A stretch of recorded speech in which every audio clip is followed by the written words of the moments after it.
Hi friends, मैं आप सभी का स्वागत करता हूँ अपने चैनल अभी मैथ्स में। अ, हम स्टार्ट करने वाले हैं अपना how to crack SBI clerk pre in just 50 days. ठीक है। अभी अभी एसबीआई क्लर्क की वैकेंसीज आई हैं। मोर देन 5000 वैकेंसीज हैं। अभी 6 to 7 मंथ पहले भी वैकेंसी आई थी जिसमें मोर देन 8000 वैकेंसीज थी क्लर्क की। उनकी अभी तक ज्वाइनिंग हो चुकी है, वो लोग ट्रेनिंग भी कर रहे हैं।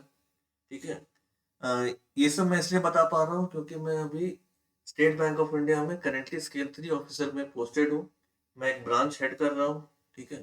मैंने काफ़ी सारे क्लर्क से इंटरेक्ट किए हैं। उनके ट्रेनिंग सेशन में मैंने उनका फीडबैक लिया। उनसे मुझे डिस्कशन में बातें करने का मौका मिला। ठीक है। तो मुझे उनकी स्ट्रैटेजी, उन्होंने कैसे प्रिपेयर किया, मेरा एक्सपीरियंस जो मैंने पीओ 2014 और 2015 क्लियर किया था, मैंने कैट अपना कैट क्लियर किया था। तो ये सारे एक्सपीरियंसेस को मिला करके मैं आपके सामने एक सेशन लेके आ रहा हूँ कि जिसमें आप एसबीआई क्लर्क जो भी आपके पास बचे हुए दिन हैं उसमें आप क्या स्ट्रैटेजी लगा सकते हैं कि आपका एग्जाम क्लियर हो जाए। ठीक है। ये one of the most prestigious exams होता है इंडिया का। सबसे बड़ी बात इसकी क्या होती है कि आपने देखा होगा भी बहुत सारे एग्जाम्स होते हैं सीजीएल या फिर स्टेट वाले। इनके अभी एक एक दो दो साल हो गई, लोगों की ज्वाइनिंग नहीं आई है।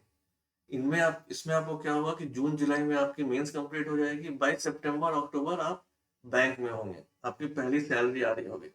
ये बहुत बड़ी बात है कि इतनी फास्ट ज्वाइनिंग देना एसबीआई के अलावा और कहीं नहीं होता। इवन आईबीपीएस में काफी टाइम लग जाता है, बट एसबीआई अपना स्केड्यूल कभी मिस नहीं करता। क्योंकि हमारे यहाँ अभी वैकेंसीज इतनी ज्यादा है ना, लोग रिटायर ज्यादा हो रहे हैं, रिटायरमेंट रेशियो ज्यादा है बट हायरिंग रेशियो कम है। इसी वजह से एसबीआई को मल्टीपल तरीके से अभी वैकेंसीज निकालनी पड़ी है। इसलिए उन्होंने सर्कल बेस्ड ऑफिसर भी अभी निकाला था। आप लोगों को, बहुत लोगों को पता होगा, बहुत को नहीं पता होगा। उन्होंने state wise circle based officer निकाला था। उसके पहले अभी पीओ की ज्वाइनिंग हुई है।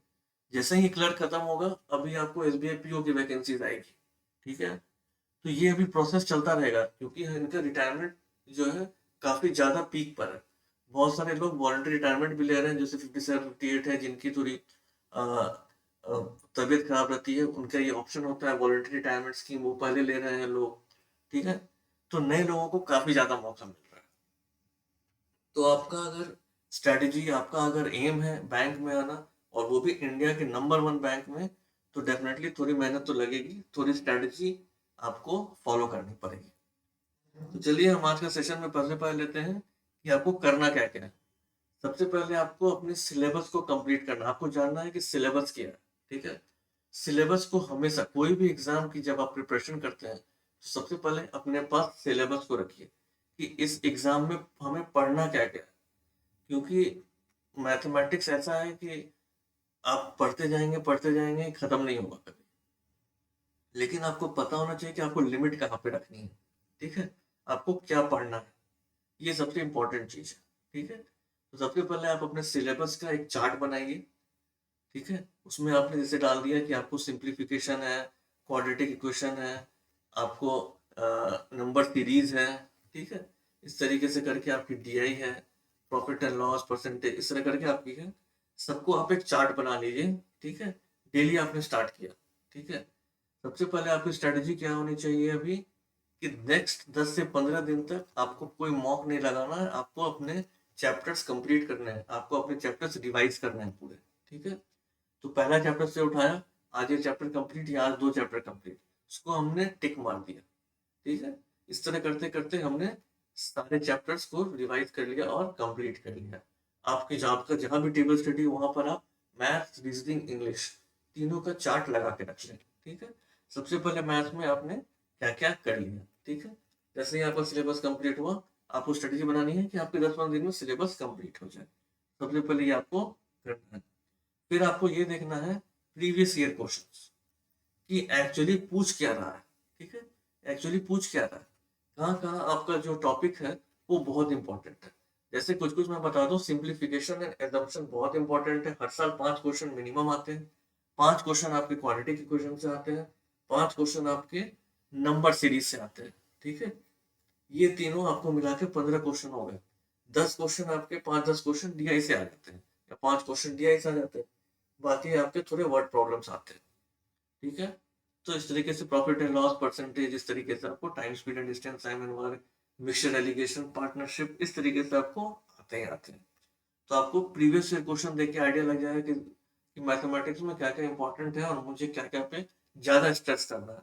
पढ़ना तो सभी है, लेकिन किसको ज्यादा स्ट्रेस देना है, किसको ज्यादा इंपॉर्टेंस देनी है। ठीक है, तो ये आपका पहला काम हो गया। तो यहाँ पर आपकी मैथमेटिक्स कंप्लीट हो जाएगी। मैथमेटिक्स में मैंने अपना चैनल है अभी मैथ्स, जिस पर मैं बहुत सारे टिप्स एंड ट्रिक्स डाल चुका हूँ। ठीक है, मैं बाकी भी डीआई के बहुत सारे अच्छे अच्छे नए वीडियोस और ट्रिक्स लाने वाला हूँ। ठीक है, क्वाड्रेटिक के, नंबर सीरीज के, तो उसको देखिए, आपको बहुत हेल्प मिलेगा। ठीक है, मैं प्रीवियस ईयर क्वेश्चन पर डिस्कस करने वाला हूँ, उसके वीडियोस भी आप देख सकते हैं, वो भी आपको काफी हेल्प करेंगे। ठीक है, अब चलिए हम चलते हैं अपना नेक्स्ट टॉपिक जो है रीजनिंग। ठीक है, रीजनिंग के भी आपने सिलेबस, अब एज अ चार्ट, जहां भी आपका स्टडी टेबल है वहां आपने बना के डाल दिया। ठीक है, अब आप चैप्टर वाइज उसको प्रैक्टिस कर लीजिए पहले, कि पजल्स हमने प्रैक्टिस कर ली, उसमें जो भी ऑप्शन होते हैं, सर्कुलर, सिटिंग अरेंजमेंट, लीनियर, ठीक है, सर्कुलर वगैरह, north south east west facing, ठीक है, जितने तरह के आपके पैटर्न है सबको हमने यूज किया। उसके बाद आपके आते हैं इनपुट आउटपुट। ठीक है, फिर है आपका कोडिंग डिकोडिंग, फिर है आपका सिलोगिज्म, ठीक है, कि आपका ब्लड रिलेशन। ठीक है, कुछ कुछ स्टेटमेंट्स एंड कंक्लूजन्स आते हैं। ठीक है, ये आपका हो जाता है, मेजर पार्ट कवर हो जाता है। ठीक है, इसके अलावा जो भी आपके सिलेबस में आ रहा है उसको आप एक बार पूरे अच्छे से रिवाइज कर लीजिए, अच्छे से आप उसको कवर अप कर लीजिए। ठीक है, यहाँ भी आप प्रीवियस ईयर क्वेश्चन देखना ना भूलें। ठीक है, प्रीवियस ईयर क्वेश्चन निकाल के देखिए कहाँ पर क्या स्ट्रेस ज्यादा है, किसको मुझे ज्यादा फोकस करना है। ठीक है, तो इस तरीके से आपका रीजनिंग तैयार हो जाएगा। उसके बाद आपका बच गया इंग्लिश। इंग्लिश में सबसे बड़ा काम करना है, सारे लोग ग्रामर लेके बैठ जाते हैं। सबसे पहले आप अपना ये हैबिट कम खत्म कीजिए। ठीक है, इसको आपके ग्रामर से कोई मतलब नहीं है। ठीक है, ये बस आपका रीडिंग हैबिट। ठीक है, और आपका एनालिसिस, आप एनालिसिस कैसे कर सकते हो, इन दो चीजों पे आपका फोकस रखता है। ठीक है, तो एसबीआई का बस मेन यही एम है।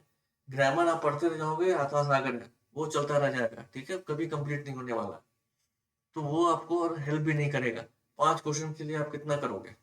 ठीक है, तो यहाँ पर आपकी रीडिंग है, फिर डेली आप क्या करो, अ, जो भी न्यूज़पेपर आ रहा है, ठीक है, चाहे टाइम्स ऑफ इंडिया का ऐप ले लिया, कुछ भी कहीं से भी पढ़ना है, बस जो आपको अच्छा लगता है पढ़ने में, जहाँ आपका इंटरेस्ट है उस चीज को इंग्लिश में पढ़ो। ठीक है, वो आपको सबसे बेनिफिट होगा।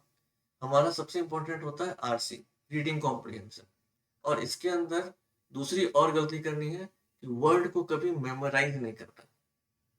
ठीक है, वर्ड मीनिंग हमें मेमोराइज नहीं करनी है कभी। ठीक है, आरसी के अंदर आपको पैसेज दे देगा। ठीक है, जैसे कि दे देगा कि world is going to be in apocalypse, यहाँ पूछेगा एपोक्लिप्स का सिनोनिम्स बताइए। ठीक है, तो एपोक्लिप्स, तो यानी कि मतलब आपको ऊपर सेंटेंस बाय सेंटेंस आप पढ़ के आइए, आपको पता चल जाएगा कि अर्थ खत्म होने वाली है। ठीक है, एक नया स्टार्ट होने वाला है, इस तरीके से आपको वर्ड मिलेंगे। आप जैसे वर्ड का मतलब समझ गए, आप सिनोनिम्स को टिक कर दीजिएगा, या फिर आपको एंटोनिम्स पूछेगा। ठीक है, तो ये एक्सपेक्ट करता है कि आप पैसेज पढ़ के समझें कि हाँ वर्ड क्या है, नहीं तो वर्ड्स इतने हैं कि आप मेमोराइज करते रह जाएंगे और कोई फायदा नहीं होगा, टाइम वेस्ट होगा। ठीक है, तो आरसी को देखना है, ध्यान से पढ़ना होता है आरसी को, एक लाइन को लाइन बाय लाइन पढ़िए अच्छे से, आंसर आरसी के अंदर ही छुपा हुआ है। बहुत लोग आरसी को छोड़ देते हैं, गलती कभी मत कीजिएगा, आरसी बहुत ही हाई स्कोरिंग होता है। ठीक है, और अब तो क्या है कि हमारा हर सब्जेक्ट को डिफरेंट डिफरेंट टाइम एलोकेट किया गया है, तो आपको इतना टाइम तो इंग्लिश में स्पेंड करना ही करना है। ठीक है, इसलिए इसका इम्पोर्टेंस काफी ज्यादा है। इसके अलावा आपका हो गया, आपका क्लोज टेस्ट है। ठीक है, स्पॉटिंग द एरर्स है। ठीक है, फाइंडिंग सम मिस्टेक्स हो गया। तो अलग अलग 5-6 चीजों से आपको क्वेश्चन आते हैं, मोर देन इनफ है। ठीक है, इसको लिए भी आप प्रीवियस ईयर क्वेश्चंस डेफिनेटली आपको देखना ही देखना है, ये वेरी वेरी इंपॉर्टेंट है आपके लिए। ठीक है, तो ये हो गया आपका सिलेबस कंप्लीट। अब बहुतों का डाउट होता है कि हमें कौन सा बुक्स एंड मटेरियल्स रेफर करना है। देखिए, प्री का मतलब क्या होता है, इनका प्री रखने का मेन एम था कि नॉन सीरियस कैंडिडेट्स को एलिमिनेट करना। बहुत लोग सिर्फ मजाक के लिए फॉर्म भर देते हैं, कुछ लोगों ने थोड़ा बहुत नॉलेज है, पता है भारतीय, उनको इनको हटाना है, ठीक है, ताकि मेंस में सिर्फ क्रीम लोग आए और उन्हीं को लाना है जो कि सीरियस है, जिनको की ये जॉब करनी है, जो वाकई में इसके लिए डिजर्विंग है, ठीक है, इनका प्री का मेन एम। तो बुक्स एंड मटेरियल्स के लिए सबसे पहली बात है मैथमेटिक्स, ठीक है। मैथमेटिक्स में यहाँ वहाँ भटकने की कोई जरूरत नहीं है, बहुत सारे बुक्स रेफर करने की कोई जरूरत नहीं है। एक तो सबसे पहले आप हमारे चैनल को सब्सक्राइब करें, ठीक है, उसमें मैं आपके लिए बहुत सारे वीडियोस, बहुत सारे क्वेश्चंस, सब बहुत कुछ लेके आऊंगा, ठीक है, वहाँ आपको एक हेल्प मिलेगा। दूसरी चीज है, एक बहुत अच्छी बुक आती है, फास्ट ट्रैक ऑब्जेक्टिव अरिथमेटिक, ठीक है, बाय राजेश वर्मा, ठीक है, ये बहुत इंपॉर्टेंट है, या तो ये फॉलो कर सकते हैं या empire, that is more than enough pre के लिए, ठीक है, इससे ज्यादा आपको करने की कोई जरूरत नहीं है। डेटा इंटरप्रिटेशन के लिए आपके पास आती है बीएससी की डीआई, ठीक है, बैंकिंग क्रॉनिकल की डीआई, ठीक है, ये कर सकते हैं, या फिर आप बैंकर्स अंडा के कुछ कुछ क्वेश्चंस को फॉलो कर सकते हैं, ठीक है, और बेस्ट है प्रीवियस ईयर क्वेश्चंस भी, ठीक है। रीजनिंग के लिए बहुत सारी अलग अलग वेबसाइट्स है, ग्रेडअप हो गई, बैंकर्स अड्डा हो गई, यहाँ से आप पजल्स निकाल निकाल के सॉल्व कर सकते हैं, ठीक है। प्रीवियस ईयर क्वेश्चन आपने सॉल्व कर लिए तो वैसे ही आपका प्रैक्टिस हो जाना है बहुत सारा, वही आपके इतने सारे हैं कि वही करते करते आपके टाइम निकल जाएगा, ठीक है। इंग्लिश मैंने आपको बता ही दिया, कोई बुक करने की जरूरत नहीं है, ठीक है, कोई ये करने की जरूरत नहीं है आपको, सिर्फ अपना रीडिंग हैबिट बढ़ाना है और प्रीवियस ईयर क्वेश्चन आपको करने हैं, ठीक है। अब बाकी आई मॉक टेस्ट, तो 10 से 15 दिन में आप अपना सिलेबस पहले कंप्लीट कीजिए, सिलेबस को बिल्कुल कंप्लीट कर लीजिए, ठीक है, कॉन्फिडेंस ले आइए, उसके बाद मॉक टेस्ट देना है। अगर आपने स्टार्टिंग में मॉक टेस्ट दिया, अगर आपका प्रिपरेशन खराब है तो आपका कॉन्फिडेंस लेवल बिल्कुल जीरो हो जाएगा, और ये एग्जाम पूरा का पूरा कॉन्फिडेंस का है, ठीक है। जब आप एग्जाम देने जा रहे हैं, जैसे सुबह को जा रहे हैं, आपका कॉन्फिडेंस लेवल फुल होना चाहिए, ठीक है। तो ये आपको बहुत हेल्प करेगा। 10 से 15 दिन होने के बाद एक बार आपने सिलेबस को पूरा टचअप कवर अप कर लिया, आप कोई भी टेस्ट स्टार्ट कर सकते हैं। टेक्स्ट बुक हो गए, बैंकर्स अड्डा हो गया, ऑलिव बोर्ड हो गए, ठीक है, कैरियर लॉन्चर हो गया, ठीक है, बहुत सारी चीजें हैं, आप उनको रेफर कर सकते हैं। तो ये हो गया आपका ओवरऑल टेस्ट, ठीक है। तो ये मैंने अपना एक्सपीरियंस जो है, जो मैं बैंक में हूँ, मैं एचआर से बात करता हूँ, तो बहुत सारी चीजें मुझे पता है, ठीक है। तो मैं बहुत सारी इन्फॉर्मेशन आगे भी आपके लिए लेके आऊंगा। मैं आपको एसबीआई क्लर्क की एक सैलरी दिखाऊंगा कि है क्या, ठीक है, क्लर्क को कितना एक सैलरी मिलता है, क्या उसका बेनिफिट्स है, क्या उसके पर्क्स हैं, ठीक है, एक वीडियो मैं वो भी लेके आऊंगा, ठीक है। तो चलिए मेरे चैनल्स को फॉलो करते रहें, सब्सक्राइब करें, और मैं आपके लिए मैथ पे बहुत सारे अच्छे ट्रिक्स वीडियोस, आपके लिए बहुत सारी इंफॉर्मेशन लेके आऊंगा। Thank you.